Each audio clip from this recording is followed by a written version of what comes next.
Quality और consistent performance के लिए सिर्फ सिल्वर पंप्स एंड मोटर्स, नाम याद रखना। સાબરકાંઠા જિલ્લાની તલોદ નગરપાલિકા છેલ્લા 2 વર્ષથી વહીવટદાર શાસનમાં ચાલતી હતી અને 2 વર્ષ બાદ હવે ચૂંટણી પંચ દ્વારા જે તારીખો છે તે જાહેરાત કરવામાં આવી છે।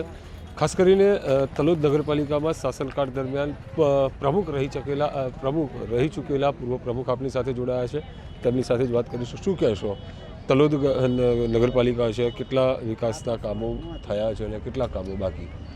2018માં જ્યારે તલોદ નગરપાલિકાની સામાન્ય ચૂંટણી યોજાઈ એ વખતે અમારી બહુમતીથી સરકાર બનેલી, ત્યારબાદ અમને 2.5 વર્ષ સુધી ઘણા બધા વિકાસના કામો કર્યા। જે વર્ષોથી પડતર પ્રશ્નો હતા, જે નગરપાલિકાના શોપિંગ સેન્ટરની હરાજી નથી થતી, હરાજી કરી એમાંથી ભંડોળ ઊભું કરી નવું શાકભાજી માર્કેટ બનાવવા માટેની સરકાર સમક્ષ માગણી કરી, પણ અમારી એ માગણી પૂરી સરકારે કરી નહીં અને એ અમારા શાસન બાદ એ આવેલા પૈસાનું ગમે તેમ કરી આડાવડા રસ્તે વાપરી અને શાક માર્કેટના પ્રશ્નો ઊભા રહ્યા। આજે બજારમાં દબાણોના પ્રશ્નો, ટ્રાફિકના પ્રશ્નો એટલા બધા વધી ગયા છે।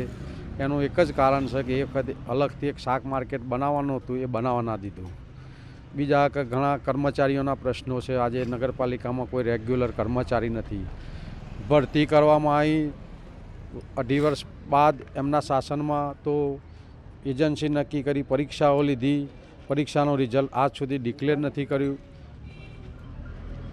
ભરતી કરવામાં નથી આવી। મહત્વની બાબત એ છે, તલોદ શહેર વચ્ચેથી પસાર થતો બ્રિજ છેલ્લા કેટલાક વર્ષોથી જે અર્ધ વચ્ચે અટવાયો છે, બસ સ્ટેન્ડની વાત કરવામાં આવે, માર્કેટ યાર્ડની વાત કરવામાં આવે, આ તમામ પ્રશ્નો છે તે નગરપાલિકા સામે આવતા હોય છે અને સ્થાનિકો પણ આની રજૂઆતો કરતા હોય છે અને કોઈ નિરાકરણ નથી આવ્યું। એ બાબતે શું કહેશો?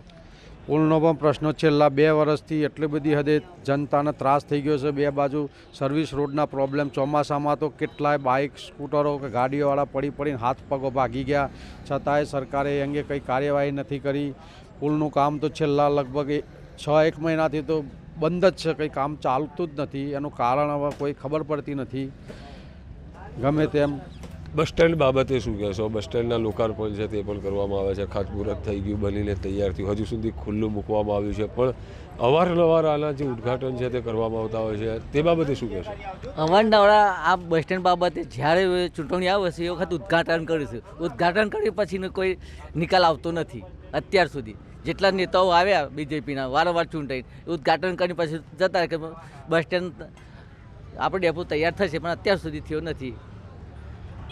તલોદ નગરપાલિકાની ચૂંટણીની તારીખો જાહેર થઈ છે, આગામી સમયમાં ચૂંટણી યોજાવાની છે, ઉમેદવારોની હવે પસંદગી છે તે પણ રાજકીય પક્ષોએ તૈયાર કરી છે। ખાસ કરીને ચૂંટણી સમયે ચૂંટણી ઢંઢેરાની અંદર એવા કેવા મુખ્ય મુદ્દા હોય છે કે જે મતદારોની વચ્ચે મૂકવામાં આવતા હોય છે રાજકીય પક્ષો દ્વારા? ચૂંટણી ઢંઢેરામાં પબ્લિકને લાગતા બધા વીજળી, રોડ, ગટર લાઇન એ મેઇન મુદ્દો કોંગ્રેસનો રહેશે। ખાસ કરીને કયા મુદ્દાઓથી તલોદ નગરપાલિકાનો વિસ્તાર છે તે વંચિત જોવા મળી રહ્યો છે? કયા એવા મુદ્દા છે કે જેના કારણે તલોદ નગરપાલિકા વિસ્તાર છે તે વંચિત જોવા મળી રહ્યો છે? તલોદમાં ગટર લાઈન છે, પાણીની તકલીફ છે, રોડ રસ્તાની તકલીફ છે, કોઈ ધ્યાન, તંત્ર કોઈ નગરપાલિકાનું કોઈ ધ્યાન નહીં। અને જે સરકાર ભાજપની હતી એમાં તો બહુ જ બધું ખોટું થઈ ગયું છે। જેને કોંગ્રેસના માણસો એના ઘેર પાણીના નળ કાપી નાખ્યા, કોંગ્રેસનો માણસો એના ઘેર રસ્તા ખોદી નાખ્યા, આ રીતનો ત્રાહિમામ કરી રાખેલ છે। મહત્વની બાબત એ છે, તલોદ નગરપાલિકા વિસ્તારનું જે મુખ્ય મેન બજાર છે તે પણ શહેર વચ્ચેથી જે પસાર થતા બ્રિજનું કામ અટવાયું છે તેની આજુબાજુ આવેલું છે। સ્થાનિકોની રજૂઆત પણ છે કે જે લારી ગલ્લાવાળા જે ફેરિયા ઊભા રહેતા હોય છે તે લોકો પાસેથી પણ પાલિકા તંત્ર દ્વારા હપ્તાની વસૂલાતી કરવામાં આવતા હોય છે અને આપ પૂર્વ પ્રમુખ રહી ચૂક્યા છો, એ બાબતે શું કહેશો? હપ્તા તો નથી વસૂલ કરવામાં આવતા નગરપાલિકાથી કોઈ પણ જાતના, પણ મેઇન વસ્તુ શું છે કે આ પુલનું કામ ચાલતું નથી અને પુલના નીચે વર્ષોથી તલોદનું એપીએમસી માર્કેટ કે જે ગુજરાતમાં 2nd નંબરનું એક સમયમાં માર્કેટ હતું, આજે ત્યાં હજારો ખેડૂતો પોતાની ઉપજ લઈને વેચવા આવતા હતા। આજે આ પુલના કારણે ત્યાં કોઈ આવી શકતા નથી, રસ્તાઓના પ્રોબ્લેમ છે, બજારમાં પબ્લિક જઈ શકતી નથી કારણ કે રસ્તાઓ તૂટી ગયેલા છે। એના કારણે માર્કેટ બજાર પણ એક જાતનું શુષ્ક થઈ ગયું છે। કોઈ પણ જાતની ત્યાં અત્યારે બહારથી પબ્લિકનું કોઈ આવવા જવાનું રહેતી નથી. એક સમયે ધમધમતું બજાર હતું, આજે એની જગ્યાએ દુકાનોમાં કાગડા ઉડતા હોય છે. એટલે વેપારી સમાજ પણ આ વખતે એટલો બધો નારાજ છે. સામાન્ય માણસોનું તો કહેવું જ નહીં, એને તો એટલી પારાવાર મુશ્કેલીઓ છે. ગટરો ઘણી જગ્યાએ ઉભરાય છે. માર્કેટની વાત કરવામાં આવે, એપીએમસી માર્કેટ યાર્ડ છે સમગ્ર ગુજરાતની અંદર. પ્રથમ ઊંઝા હતું ને ત્યારબાદ તલોદનું નામ છે સમગ્ર ગુજરાતની અંદર વખણાતું હતું. આજે એનું નામ પણ લિસ્ટમાં જોવા નથી મળતું. એનું મુખ્ય કારણ શું હોઈ શકે? આ રાજકીય વિકાસનો અભાવ.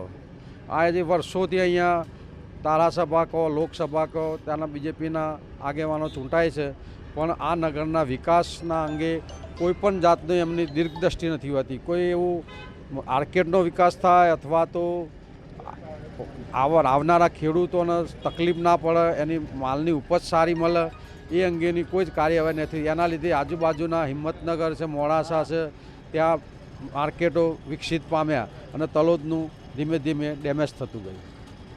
કહી શકાય કે હાલ સાબરકાંઠા જિલ્લાના તલોદ નગરપાલિકા વિસ્તારમાં આવેલું માર્કેટ યાર્ડ હોય કે પછી બસ સ્ટેન્ડ, તમામ જગ્યાએ વિકાસના અભાવના કારણે હાલ નગરપાલિકામાં શાસન કરનાર પક્ષો પણ મૂંઝવણમાં મુકાયા છે. સ્થાનિકો દ્વારા જે રાજકીય પક્ષો હોય છે જ્યારે સત્તામાં આવતા હોય છે તે મતદારોને ચૂંટણી ટાણે ચૂંટણી ઢંઢેરામાં વિવિધ પ્રકારના વચનો છે તે આપવામાં આવતા હોય છે, પરંતુ જ્યારે ચૂંટણીમાં વિજય થયા બાદ જ્યારે પણ સત્તાનો સરતાજ જે પણ પાર્ટીના સત્તાધીશો સંભાળતા હોય છે તે લોકો ફરીવાર પ્રજાની વચ્ચે જવામાં ક્યાંક ને ક્યાંક મૂંઝવાતા હોય છે.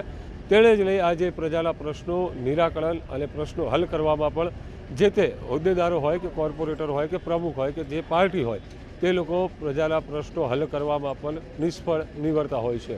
કહી શકાય કે આવનાર સમયની અંદર યોજાનારી તલોદ નગરપાલિકાની ચૂંટણી મતદારોથી લઈને રાજકીય પક્ષો માટે પણ રસપ્રદ બની રહેશે.